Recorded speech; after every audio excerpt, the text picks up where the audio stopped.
요한복음 17장 1절부터 5절까지 1절을 제가 읽고 2절을 여러분들이 교독하고 5절은 톡톡하도록 하겠습니다.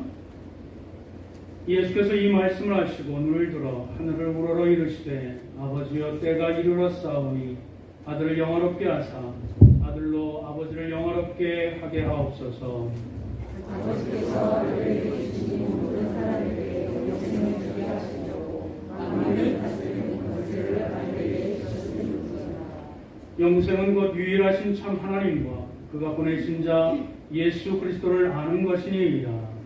아버지께서 내게 하라고 주신 일을 내가 이루어 아버지를 이 세상에서 영원하게 하사 다 같이요. 아버지여 창세전에 내가 아버지와 함께 가졌던 영화로서 지금도 아버지와 함께 나를 영화롭게 하옵소서. 아멘. 오늘 말씀을 가지고 눈을 들어 영화롭게 라는 제목으로 함께 은혜 받기를 소망합니다. 오늘 제목이 무엇이라고요? 눈을 들어 영화롭게. 성경의 어느 말씀 참으로 귀하고 값지지 않은 말씀이 어디에 있겠습니까마는 오늘 본문에 있는 내용을 가지고 수많은 철학자, 수많은 신학자, 수많은 목사들이 아마 수백만 편의 설교가 집필이 되었을 것입니다. 그럼에도 불구하고 이 부족한 사람이, 부족한 종이 오늘 말씀을 통해서 가장 중요한 그 진리를 축약해서 도출해낼 때 함께 성령 하나님이 깨닫게 하시는 은혜가 저와 여러분들에게 있기를 축원드립니다. 오늘 제목이 무엇이라고요? 눈을 들어 영화롭게. 약간 피상적이고 추상적인 단어이지만 이것을 여러분의 삶에 적용시키는 그 성령 하나님의 각별하신 은혜가 있기를 다시 한번 또 기도드립니다. 전 세계 제약 회사들은 암 치료에 박차를 가하고 있습니다.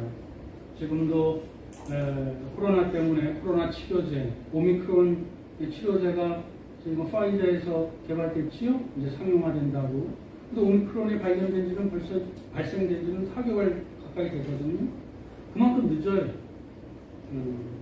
어쨌든 지금 코로나 가운데서도 전 세계가 몸살을 앓고 있는데 인간의 가장 큰 죽음에 이르는 치살기 높은 암, 여기에 대해서 전 세계 제약회사들이 여기에 심혈을 기울이고 있습니다.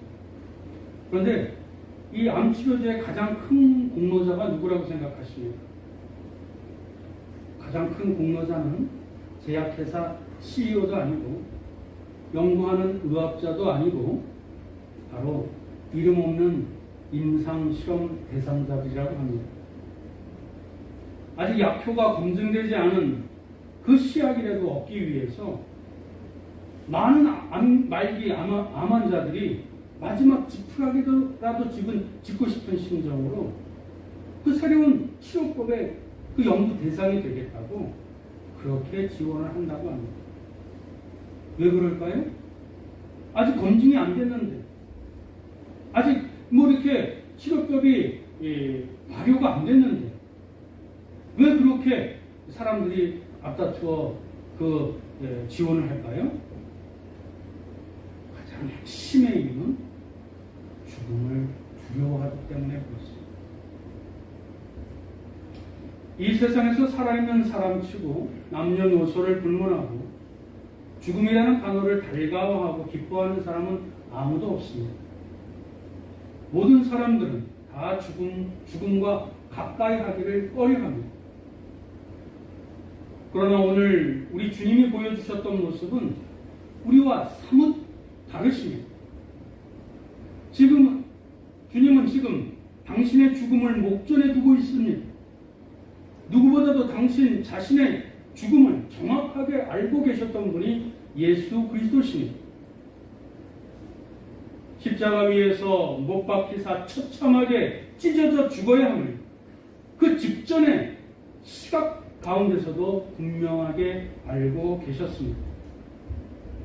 그렇다면 지금이야말로 그 죽음을 두려워하고 그 죽음을 피할 방도를 좀 강구해야 되지 않겠습니까? 살기 위해 좀 지푸라기라도 짚는 심정으로 발버둥을 쳐야 될 시각이 그 시점 아니겠습니까?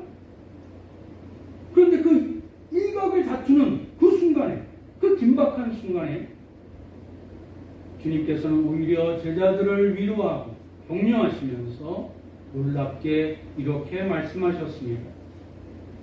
요한복음 16장 33절입니다. 다 같이 한번 읽겠습니다. 시작. 세상에서는 너희가 환난을 당하나 내가 세상을 이기었노라. 아멘. 여기서 세상을 이겼다라는 말은 무엇이지요? 금메달을 땄다는 이야기일까요? 아니면 세상에서 가장 높은 지위를 쟁취했다라는 의미일까요? 아니면 가장 부귀영화 호사를 누렸다라는 성공의 의미일까요? 여기서 세상을 이겼다라는 것은 모든 인간을 패배자로 루저로 전락시키는 이 죄와 죽음으로부터의 승리를 뜻함을 우리는 지난 주일 말씀을 통해서 깨달았습니다. 그리고 중요한 것은 주님께서는 내가 세상을 이길 것이다 라고 미래형으로 말씀하지 아니하시고 주님께서는 이미 내가 세상을 이겼다라고 분명하게 완료형으로 말씀해 주셨다라는 것입니다. 이 땅에 성육신하여 오셨던 예수님도 우리와 같은 육신을 갖고 계셨습니다. 그럼 육체를 가진 인간치고 죽음을 기뻐할 자가 없을진데 죽음의 끝이 부활이라는 것을 안다 한다 할지라도 죽음을 두려워하고 멀리하고픈 것이 인간의 성정이요 인간의 한계를 분명하게 솔직하게 고백하는 모습이요 태도 아니겠습니까? 그럼에도 불구하고 죽음을 목전에 두는 상황에서 어찌 예수님은 자신이 걸어가야 될 길, 자신이 해야 될 일, 자신이 지켜야 될 그 자리를 어떻게 그렇게 끝까지 견지하면서 의연하게 담대하게 아니 죽음을 극복한 아니 죽음을 승리한 승리자의 모습으로 끝까지 걸어갈 수 있었을까요? 그 해답을 오늘 본문에서 우리는 찾을 수 있습니다. 우리 첫 번째 제목 다 같이 한번 읽어보겠습니다. 시작. 눈을 들어 하나님을 너로 보셨습니다. 그렇습니다. 죽음을 눈앞에 둔 두렵고 떨리고 무서운 그 상황 가운데서도 의연하게 겸손하게 자신의 일들을 묵묵히 감당할 수 있었던 그 가장 큰 힘의 원동력은 눈을 들어 누구를 바라보셨다? 하나님을 바라보셨기 때문에 그렇습니다. 우리 1절 상반절 다 같이 한번 읽어봅니다. 시작. 예수께서 이 말씀을 하시고 눈을 들어 하늘을 우러러 이르시되 이때는 예수님이 로마 병정에게 끌려가기 4시간 전쯤 신학자들은 추측하고 있습니다. 그러면 낮이에요? 밤이에요? 밤이지요. 밤이면 눈을 들었다 그러면 예수님이 밤하늘에 반짝이는 별을 보시려고 눈을 들으셨을까요? 아니지요. 여기서 눈을 들었다 하는 표현은 하나님을 바라보셨다라는 의미입니다. 하나님을 우러러 보셨다라는 의미입니다. 그렇습니다. 우리 주님께서는 살아생전에 이 땅 가운데 공생의 기간 동안에 틈이 나면 하나님을 눈을 들어 하나님을 우러러 보셨습니다. 마가복음 7장 34절 한번 볼까요? 다 같이 한번 읽어봅니다. 시작. 하늘을 우러러 탄식하시며 그에게 이르시되 에바다 하시니 이는 열리라는 뜻이니라. 예수님의 공생의 가운데 귀먹고 그 말 더듬는 그 환자를 치유해 주실 때 제일 먼저 하신 일이 뭐예요? 하늘을 우러러 하나님을 바라보고 기도하심으로 그의 치유의 사역은 시작하셨습니다. 이뿐입니까? 요한복음 11장 41절 주님께서 오병이의 기적을 베풀어 주실 때도 우리 다 같이 한번 읽어봅니다. 시작. 무리를 명하여 잔디 위에 앉히시고 떡 5개와 물고기 2마리를 가지사 하늘을 우러러 축사하시고 떡을 떼어 제자들에게 주시매 제자들이 우리에게 주니 그 오병이어 부여에 굶주리고 많은 사람들이 피곤해 했었던 그 수많은 심령들을 예수님의 능력으로 능히 먹이실 수 있으심에도 불구하고 어디를? 하늘을. 왜? 하나님께 의탁하고자 눈을 들어 하늘을 보셨다. 여기 두 구절, 아니 오늘 본문에 있는 말씀까지 세 구절만 있는 것이 아니에요. 예수님은 항상 늘 동일한 모습 가운데 눈을 들어 하나님을 바라보셨습니다. 주님께서는 지금 죽음을 눈앞에 둔 가장 시급한 순간조차도 또다시 눈을 들어 하나님을 올려다 우러러 보고 계십니다. 예수 그리스도께서는 당신을 덮치는 죽음을 보시고도 두려워하거나 어떻게 회피하려 하지 않으셨을까요? 다시 한번 강조하지만 하나님은 누구를 바라보셨기 때문에? 하나님을 바라보셨기 때문에 그렇습니다. 사랑하는 성도 여러분, 신앙이 무엇이라고 생각하십니까? 신앙은 눈을 들어 하나님을 바라보는 것입니다. 그게 신앙입니다. 한자에서도 믿을 신 우러를 앙이잖아요. 하나님을 의지하고 신실하신 하나님 앞에 나의 삶을 맡겨드리는 것, 눈을 드는 것, 그것이 신앙의 시작인 줄 믿습니다. 눈을 들어 하나님을 우러러 보는 자만 끝까지 겸손한 그리스도인이 될 수 있기 때문에 그렇습니다. 그런데 이상하지요? 우리 이사야 46장 4절 한번 볼까요? 다 같이 한번 읽겠습니다. 시작. 너희가 노년에 이르기까지 내가 그리하겠고 백발이 되기까지 내가 너희를 품을 것이라. 내가 지었은즉 내가 업을 것이요 내가 품고 구하여 내리라. 할렐루야.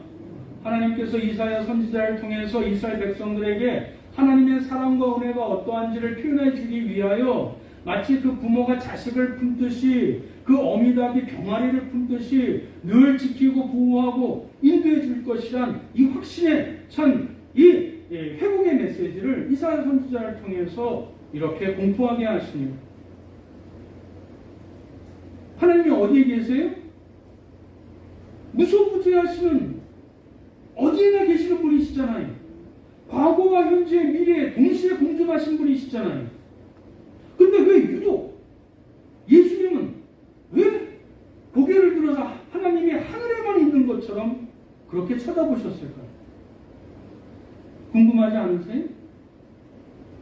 성경은 늘 하나님이 어느 곳에도 있다고 말씀해 주시는데 그래서 이스라엘 백성들이 유대인이 예루살렘의 성전에만 있다라고 하나님을 국한시켜서 그 외의 지역은 자신이 만들어낸 법령과 칙령으로 말미암아 마음껏 지 멋대로 주무르는 그런 종교인으로 타락했으면 하기까지 하나님은 여기 계시다 그렇게 고집할 정도로 그렇게 표현했을 정도로.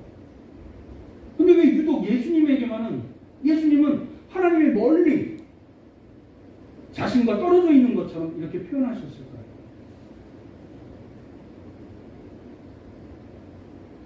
하나님이 사람들의 눈을 피해서 자신의 독생자니까 너무 가까이 하지 않으시려는 모습을 보이기 위해서 그러셨을까요?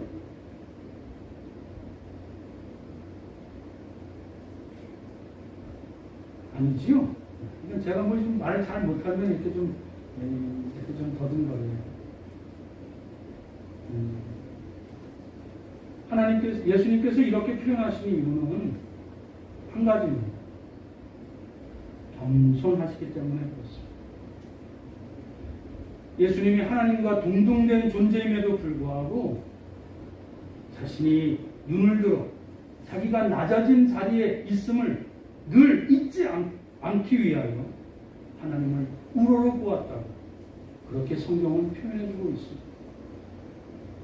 사랑하는 성도 여러분, 제가 영어 단어 몇 개 이렇게 많이 몰라요. 근데 겸손이라는 단어가 휴밀리티래요. 근데 그게 어구는 휴머스예요. 휴머스의 파생어가 휴머니. 휴머니 뭐지요? 사람이에요. 그러면 휴머스의 뜻이 뭘까요? 흑이래. 겸손의 어근이 뜻이 뭐라고요? 흑이래. 사람의 어근의 뜻이 뭐라고요? 흑이래. 그러면 뭘 도출할 수 있지요? 겸손이라는 것은 우리 인간이 흑이라는 존재를 자각할 때 비로소 겸손할 수 있다는 것입니다. 사랑하는 성도 여러분, 하나님이 우리를 짝사랑하셨지요? 우리를 먼저 사랑하시고 우리가 기도하면 다 들어주시고 우리에게 내가 언제 맨날 몇 시에 생명 달라고 태어났다고 하나님 앞에 따진 적, 요구한 적 있어요? 그럼에도 불구하고 우리에게 생명 주시고 여러분이 잘나서 똑똑해서 여러분들이 무슨 업적을 남겨서 하나님의 자녀로 믿음을 갖게 하셨나요? 하나님의 짝사랑이에요.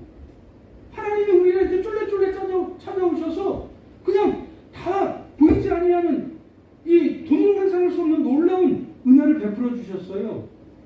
그러니까 우리가 하나님을 함부로 대해요. 하나님이 만만한 것처럼 여겨져요. 그래서는 안 돼요. 그럴 수 없다라는 것입니다. 우리는 여전히 흙이고 흙으로 시작했고 흙으로 돌아갈 수밖에 없는 그냥 티끌 같은 존재예요. 그런 존재에게 하나님이 나를 하시고 나에게 생명 베풀어 주시고 하나님의 자녀로 삼아 주시고 이 땅에 100년 거기에 삶에 목매달지 아니하고 영원의 생명을 허락해 주셨으면 우리는 무한 감사해야 될 줄 믿습니다. 그것이 신앙이. 그러니 늘 하나님을 우리가 존경하고 경외하고 두려워하며 사랑하며 범사의 그를 인정하고 그를 알려고 노력하고 그에게 마치 철든 자식이 그 부모에게 효도를 다하듯이 하나님께 영광을 여기는 것, 그것이 신앙의 성숙한 변화된 모습이라는 것입니다.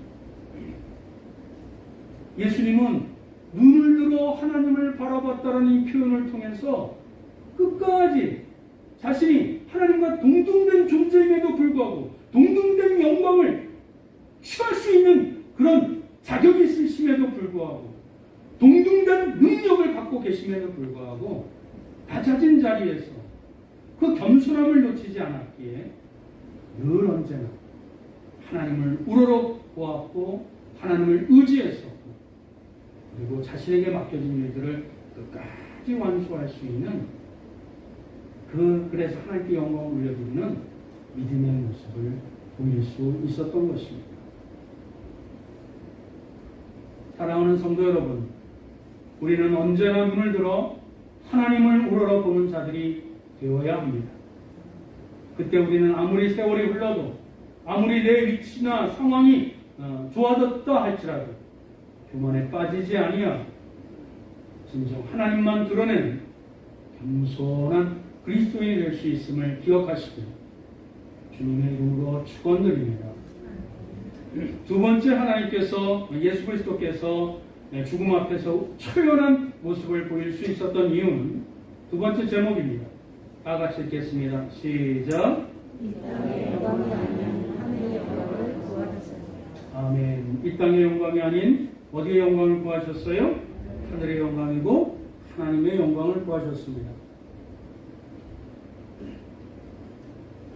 지금으로부터 3000년 전, 정확히 저희 합동 측 신학으로 이렇게 계산하다 보면 2700년쯤 됩니다. 하나님께서 이사야 선지자를 부르셔서 가서 외치라고 명령하셨습니다. 근데 이사야 선지자가 하나님께 여쭤봤어요. 뭘 외칠까요? 어떤 내용을 가지고 외칠까요? 그것이 이사야 40장 6절 상반절 내용입니다. 다 같이 읽겠습니다. 시작. 말하는 자의 소리여 이르되 외치라. 대답하되 내가 무엇이라 외치리까. 그때 하나님은 이렇게 답변해 주셨어요. 이사야 40장 6절 하반절이겠지요. 다 같이 읽어봅니다. 시작. 이르되 모든 육체는 풀이요 그의 모든 아름다움은 그의 꽃과 같으니. 참으로 시적 표현이지요. 아름답게 느껴지지요. 그러나 그 의미는 사뭇 다릅니다. 이 표현을 베드로 사도는 신약에서 이렇게 해석했습니다. 베드로전서 1장 24절입니다. 다 같이 읽겠습니다. 시작. 그러므로 모든 주제는 들어가고 그 모든 영광을 그의 꽃과 같으니 풀은 마르고 꽃은 떨어지게. 싱싱해 보이는 풀도 어느덧 시들해지고 화려해 보이는 꽃도 언젠간 꺾어지고 떨어진다라는 것이 이사야 선지자를 통해서 지금 나라와 민족의 위기 가운데 있었던 이스라엘 민족에게 가장 시급한, 가장 직면한 그런 응답을 말씀해 주지 아니하시고 내가 무엇을 외치리까, 무엇을 주장하리까 라고 했을 때 하나님이 대답을 주신 것은 너희 인생은, 너희 땅의 영광은 들의 풀과 같고 그냥 들의 꽃과 같아. 그것을 외치거라. 좀 뜻밖의 말씀 아닙니까? 화무 시기롱이라 아무리 예쁜 꽃이라도 열을 가기 힘들다라는 내용이지요. 이와 같이 인간의 육체와 이 땅에서의 영광은 반드시 시들고 예우 없이 사그라들고 맙니다. 그럼에도 불구하고 수많은 인간들은 잡으면 금방 날아가는 헛된 영광을 위하여 시간과 젊음, 열정 등을 포함한 자신의 인생을 의미 없이 탕진하고 있기에 하나님께서는 모든 육체는 풀이요 그 영광은 들의 꽃과 같을 뿐임을 소리쳐 외치라고 명령하셨던 것입니다. 목사님, 세상의 영광 가까이만 갔으면 좋겠어요. 좀 부자 한번 돼보고 이런 소리 했으면 좋겠어요. 우리 자식이 좀 성공해가지고 좀 대법관이나 되고 좀 국회의원이 되고 그런 뒤에 제가 이 말씀에 순종할게요. 우리가 좀 떵떵거리고 산 뒤에 그 다음에 이 말씀에 제가 복종할게요. 그러신 분들이 참 많지요. 지금 가진 게 없으니까 남보다 좀 많이 누리지 못했으니까. 네, 여러분, 지금 하나님이 말씀해 주시잖아요. 옛날이나 지금이나 동서고금을 막론하고 니들이 그렇게 추구하는 것은, 니들이 그렇게 갖고 싶어서 아둥바둥 했었던 것 금세 사라진단다. 그것이 하나님의 말씀의 핵심이에요. 제가 우리나라에서 좀 잘 사는 사람 좀 만나봤거든요. 좀 함께 대화를 나눠봤거든요. 여러분하고 똑같이 고민합니다. 좀 더 돈 많이 벌기를 원했고, 좀 이렇게 오래 살기를 원하고, 좀 더 가정이 화평하기를 원하고 똑같아요. 자신이 이 땅 가운데 갖고 있는 것으로 그 문제를 해결하지 못해요. 여기나 강남의 한복판이나 분당이나 저 미국이나 똑같아요. 그럼 동서고금을 막론하고 왕족이든 저 천한 노예의 신분이었든 똑같이 하나님께서 우리 인생의 영광은 풀과 꽃과 같다라는 말씀을 여러분들이 지금 그 말씀을 고개 숙이고 그 말씀 앞에 고개 숙여야 될 줄 믿습니다. 우리나라의 삼성, 현대, 재벌들 다 한중 흑으로 돌아갔어요. 아직도 감옥에 있는 대통령 있지요? 참된 영광은 결코 이 땅 가운데 오지 않습니다. 사람으로부터 오지 않습니다. 물질로부터 오지 않습니다. 인간이 추구하고 누리는 모든 영광은 반드시 소멸되고 화탈감으로 다시 끝날 수밖에 없다는 것을 기억하십시오. 이것을 아시기에 처절한 죽음 앞에서도 사람에게 구하는 영광을 구하지 아니하고 누구에게 영광을 구했어요?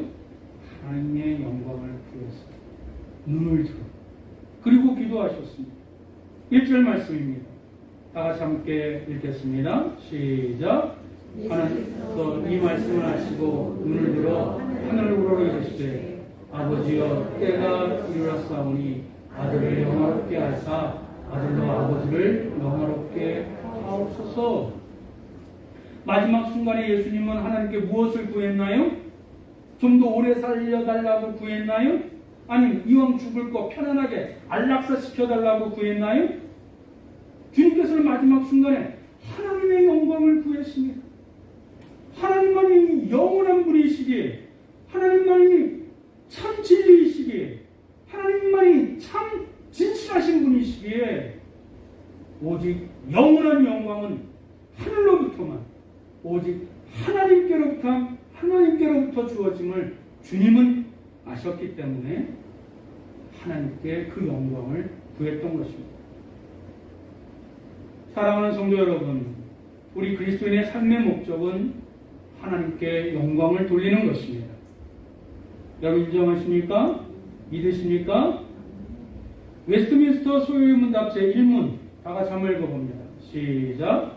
사람의 제일 되는 목적은 하나님을 영화롭게 하는 것과 영원토록 그를 즐거워하는 것이다. 제가 이 소유의 문답 중고등부 수련회 때 배웠거든요. 근데 저는 인정하지 않았어요. 마음속에. 제가 청소년부 회장이었었지만 마음속으로 인정하지 않았어요. 우리 집 가난한데 좀 잘 사는 것이 이 땅에 하나님이 나에게 주시는 영광이고 그게 가장 큰 행복 아닌가? 내가 좀 높은 자리에 앉고 사람한테 박수 받고 인정받는 자리에 떵떵거리면서 좀 많이 베풀면서 그렇게 호의호식하는 것이 진짜 행복 아닌가? 난 그렇게 어린 나이에도 그렇게 생각했는데, 신앙생활 모태신앙이면서도 그렇게 생각을 했는데, 아니 전도사님을 통해서 이걸 배울 때 입으로는 대답했지만 속으로는 인정하지 않았어요. 사람의 제일 되는 목적이 하나님을 영화롭게 하는 것이기에 어린 마음에도 내 목적은, 내 인생의 목적은 마음속에 강하게 있는, 그리고 영원토록 그를 즐거워하는 것이에요. 그분의 이름을 부를 때, 그분에게 예배를 드릴 때 기뻐하고 즐거워하는 것. 마치 신부가, 짝사랑하던 신부가, 예인이 남자친구가 올 때, 신랑이 올 때 설레이면서, 감격스러워하면서, 미리 준비하면서, 반전 설레이면서 그를 기뻐하고 즐거워하는 것을 상상하면서 하나님의 이름만 불러도, 하나님께 찬양을 불러도 즐거워하는 것이 사람의 제일 되는 목적이에요. 여러분은 어떻게 생각하십니까? 여러분의 대답 소리에 그 데시벨을 보니까 제가 미루어 짐작할 수 있겠어요. 이 말씀은 고린도전서 10장과 로마서 11장을 근거로 해서 웨스트민스터 신앙고백이 나오게 됩니다. 시간이 없어서 고린도전서 10장만 읽겠습니다. 시작. 그런즉 너희가 먹든지 마시든지 무엇을 하든지 하나님의 영광을 위하여. 할렐루야. 먹고 마시는 것, 무엇을 하든지 우리의 모든 출입 행사가 오직 하나님의 영광을 구하는 자만이 하나님께 영광을 돌리는 삶을 살 수 있다는 것입니다. 왜냐하면 하나님의 영광의 빛에서만, 다른 빛에서만 우리가 허투루 인생의 길을 이렇게 방황하지 아니하고 온전히 걸어갈 수 있기 때문에 그렇습니다. 하나님의 거룩한 빛에서만 우리가 제 가운데 타협하지 아니하고 진실하게, 성실하게, 거룩하게, 진실하게 우리 삶을 걸어갈 수 있기 때문에 그렇습니다. 하나님의 그 진리의 빛에서만 우리가 세상의 바른 이치 그리고 바른 결정을 내려서 우리의 인생, 이 땅의 삶을 허투루 낭비하지 아니하고 에너지를 소비하지 아니하고 방황하지 아니하고 짧지만 굵게 그러나 영원한 생명을 바라보면서 살아갈 수 있기 때문에 그렇습니다. 우리가 어찌 내 영혼 속에 어둠이 깃들었는데 그것을 가지고 하나님을 영광을 돌릴 수가 없잖아요. 이제 더 구체적으로 본론에 들어갑니다. 그러면 하나님께 영광 올려드린다는 것은 도대체 무엇일까요? 하나님께 영광 올려드린다는 것, 좀 이게 추상적이고 좀 모호하지 않습니까? 우리 예수님은 또 친절하시게도 그 해답을 우리에게 일러주세요. 4절 말씀입니다. 다 같이 함께 읽겠습니다. 시작. 아버지께서 내게 하라 주신 일을 내가 알고 아버지를 이 세상에서 영원하게 하셨사오니. 아버지께서 내게 하라고 주신 일을 내가 이루어 드리는 일이 아버지를 어떻게? 영화롭게 하는 것이다.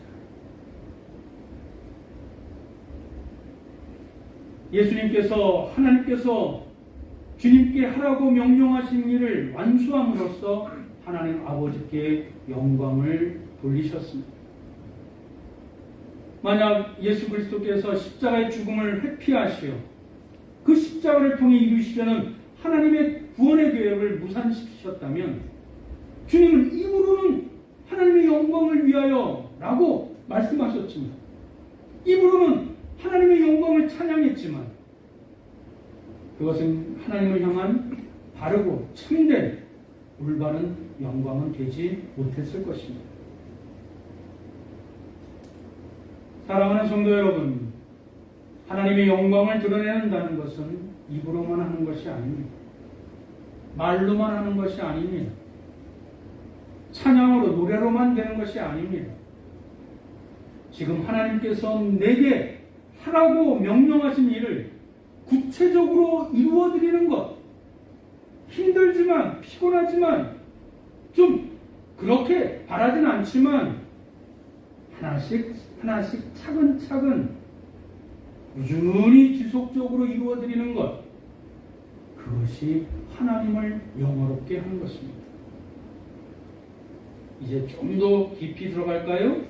좀 더 깊이 들어가도 될까요? 감사합니다. 많은 사람들이 목사에게 자신이 지금 하나님을 위해서 해야 될 일이 무엇인지요? 라고 질문을 하는 경우가 왕왕 있습니다. 그런데 말이지요. 사랑하는 성도 여러분, 여러분들이 정말 지금 해야 될 일이 무엇인지 모르고 계십니까? 부모님을 위하여 지금 여러분들이 해야 될 일이 무엇인지 정말 모르고 계십니까?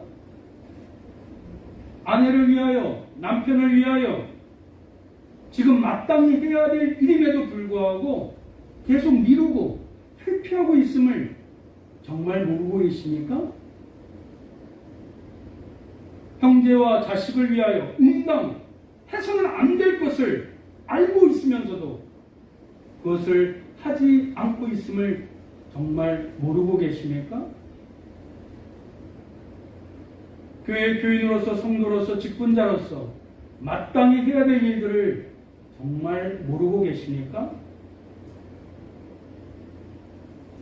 이 사회 속에서 내가 당연히 해야 될 일들을 정말 모르고 계십니까? 우리는 너무나 잘 알고 있습니다.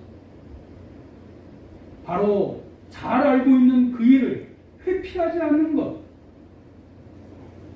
그 일을 행하는 것, 그 일을 행하지 아니하면 내 마음에 부담감이 갖고 죄책감이 들고 그리고 하나님께 죄송한 마음이 드는 것은 성령 하나님의 인도하심인 줄 깨닫고 그 일을 많은 업적을 내라는 것 아니에요. 양심에 흔들림 없이 그 일들을 조금씩 이루어드리는 것, 그것이 하나님께 영광을 올려드리는 일인 것입니다. 끝으로 5절 말씀입니다. 다 같이 한번 읽어보겠습니다. 시작. 아버지여, 창세전에 내가 아버지와 함께 가졌던 영화로서 지금도 아버지와 함께 나를 영화롭게 하옵소서. 예수 그리스도의 영광을 구하는 것은 창세전에 있었던 모든 것이 말씀으로 창조되었던 그 영광이 있잖아요. 여러분, 아무것도 없었던 신혼 때 하나씩 가전도구가 생길 때 감격이 있잖아요. 없었어요? 저는 있어요. 창세전의 그 영광만 하나님 앞에 간구한 것이 아니라 지금 하나님이 함께 하시는 영광, 그것을 하나님 앞에 함께 간구하셨습니다. 사랑하는 성도 여러분, 여러분 예수님을 믿었었던 그 첫사랑이 있지요. 그 감격이 있지요. 신앙생활의 감격이 있지요. 기쁨이 있지요. 그 옛날에 그 한때 한순간으로 머무는 것이 아니라 하나님은 지금도 살아서 계세요. 지금도 우리에게 은혜 베푸시기를 원하고 계세요. 한량없는 하나님의 은총 가운데 우리를 지켜주고 계세요. 그런데 왜 우리가 감격스럽지 않을까요? 왜 우리가 기쁨이 없을까요? 우리가 하나님께 다가가지 않았기 때문 아닐까요? 그때 누렸었던 영광이 지금도 함께 하게 해달라고 하나님께 간구하는 것은 우리에게 동일한 기도 제목이 되어야 될 줄 믿습니다. 사랑하는 성도 여러분, 요셉을 보십시오. 13년 동안 노예살이로, 종살이로, 감옥살이를 했잖아요. 냄새나고 처참하고 손가락질 당하고 그런 가장 낮은 자리에 있었잖아요. 그런데 그는 늘 하나님과 함께 했어요. 하나님이 하라고 하신 일, 직접 얘기하진 않았어도 자기에게 주어진 일들을 감옥 속에서 노예 생활 종살이 하면서 억울하게 누명을 씌우면서도 하나님이 자기에게 맡겨진 상황과 여건 가운데 그 일들을 성실하게 감당했어요. 그것을 하나님께서 영광으로 받으셨어요. 그리고 그를 하나님의 종으로 하나님이 택하시고 그 애굽에 자신이 이방인으로 있었던 그 땅에 국무총리로 제2인자로 등극시키는 하나님께 큰 영광을 받게 되었습니다. 인생의 대역전 드라마 요셉의 이야기일까요? 저는 오늘 이 말씀을 믿음으로 받는 여러분에게도 동일한 은총이 될 줄 믿습니다. 이제 말씀을 맺겠습니다. 제가 좋아하는 시편 가운데 시편 121편이 있습니다. 그 시는 이렇게 시작합니다. 다 같이 읽겠습니다. 시작. 내가 하나님 나라 물르리라 나의 돈이 거기서 이 말씀의 표현은 시편 기자가 탄식 가운데 이 시편을 시작을 합니다. 이 땅을 바라보는데 내 배우자나 내 주변에 있는 사람들을 바라보게 될 때 이 땅에 말할 수 없는 탄식과 절망에 빠져 있어서 참된 소망을 발견할 수 없으므로 이 시는 시작합니다. 그래서 나의 도움은, 내가 정말 절실히 필요로 하는 그 도움은 과연 어디서 올까? 그러면서 문득 눈을 들어 하늘을 바라봅니다. 그때 그 순간 시인은 깨닫게 되지요. 그것이 그 다음 절이 다 같이 고백합니다. 나의 도움은 천지를 지으신 여호와에게였습니다. 할렐루야. 그렇습니다. 땅을 밑에 보면 떨어진 동전 조각, 단추 조각은 찾을 수 있어도 하나님의 영광을 구할 수 없습니다. 하나님과 맘먹고 하나님을 이용하려고 하는 종교심 가지고는 위로부터 부어주신 하나님의 영광을 조금도 깨달을 수 없습니다. 고개를 들고 예수 그리스도와 같이 겸손한 가운데 내가 저 이 땅 가운데 티끌 같은 존재이오나 하나님의 은총을 입고 하나님의 자녀가 되었으며 하나님의 그 은혜 가운데 말씀 가운데 거하고 있음을 깨닫고 하나님을 우러러보게 되었고 하나님의 한량없는 하나님의 은혜의 역사가 임하게 되는 것입니다. 시편 기자는 탄식으로 시작했으나 하나님을 바라보는 그 영광을 돌리는 그 신앙의 고백으로 말미암아 자신의 삶이 어떻게 하나님의 손길과 하나님의 그 인도하심을 발견하게 되고 극적으로 반전하는 고백을 올려드립니다. 길지만 마지막으로 시편 121편 3절부터 8절 다 같이 한번 읽어보겠습니다. 시작. 여호와께서 너를 실족하지 아니하게 하시며 너를 지키시는 이가 졸지 아니하시리로다. 이스라엘을 지키시는 이는 졸지도 아니하시고 주무시지도 아니하시리로다. 여호와는 너를 지키시는 이시라. 여호와께서 내 오른쪽에서 내 그늘이 되시나니 낮에 해가 너를 상하게 하지 아니하며 밤의 달도 너를 해치지 아니하리로다. 여호와께서 너를 지켜 모든 환난을 면하게 하시며 또 내 영혼을 지키시리로다. 여호와께서 너의 출입을 지금부터 영원까지 지키시리로다. 아멘. 사랑하는 성도 여러분, 하나님을 우러러보는 자만 모든 상황 가운데 자신의 삶을, 그것이 비천하든 초라하든 그것이 어떤 갈증이 있는 삶이든 전부 다 하나님 앞에 맡길 수 있습니다. 기억하십시오. 우리의 진정한 소망과 확신은 하늘로부터 옵니다. 하나님께로부터 옵니다.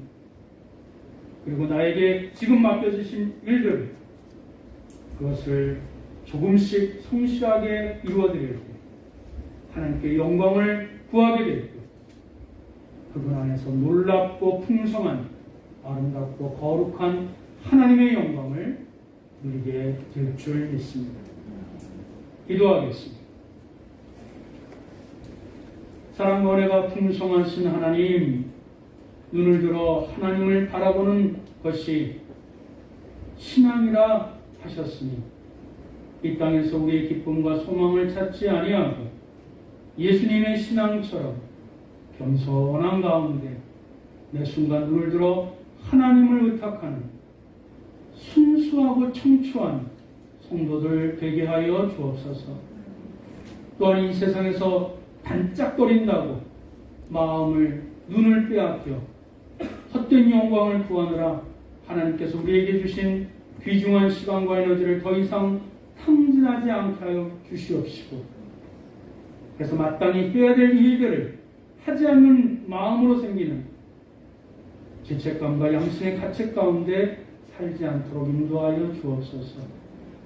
다시 구하옵나니 우리 주님께서 지금 내가 마땅히 해야 될 일을 하는 것이 하나님께 영광 올려드리는 것인 줄 알고 매 순간 하늘아버지의 영광을 구하는 인생, 신앙인이 되게 하여 주옵소서. 예수님의 이름으로 기도드립니다. 아멘.